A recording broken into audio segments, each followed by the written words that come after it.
Всем, кто интересуется ремонтом, привет! Сегодня еще вот одно короткое видео по ремонту бытовой мойки Керхер модельки К6500. Вот такой вот, значит, красавец. Ну, соответственно, корпус от него. Вот. И сам аппарат. Здесь, значит, ребят, сорян, я уже собрал его в разобранном виде. Видео что-то из головы вылетело, забыл записать.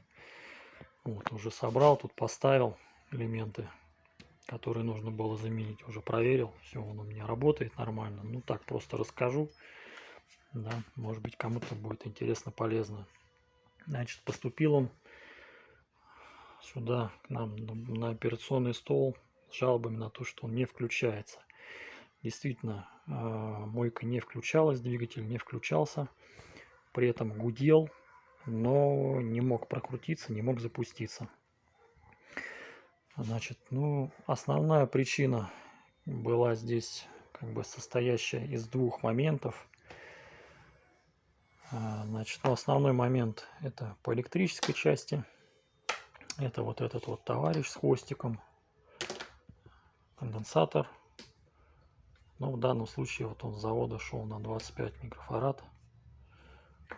Вот, то есть конденсатор уже такой, он полуживое, в полуживом состоянии.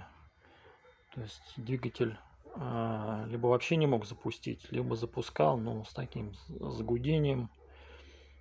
Вот, то есть ненормально вся эта система работала. Плюс этому способствовало то, что нормально не мог раскрутиться вот этот вот тоже умерший подшипник. То есть здесь вот сам подшипник, даже прям можно, если его попробовать, он прям, у него есть люфт определенный, прям он цокает.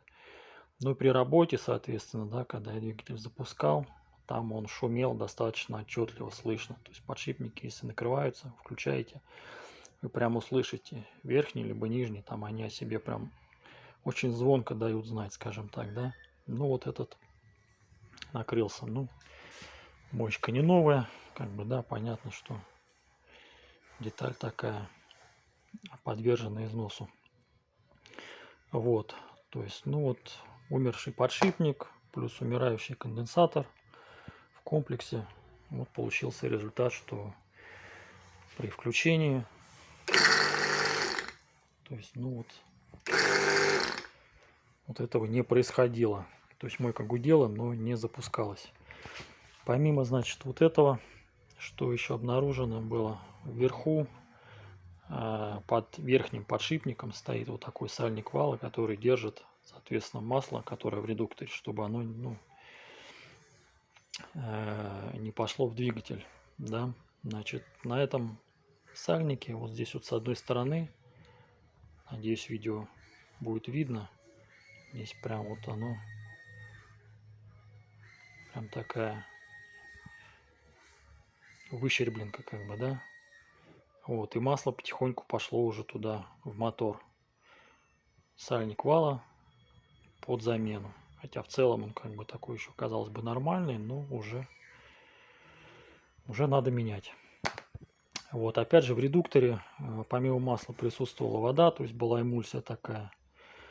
Вот, соответственно, под замену идут у нас и водяные манжеты.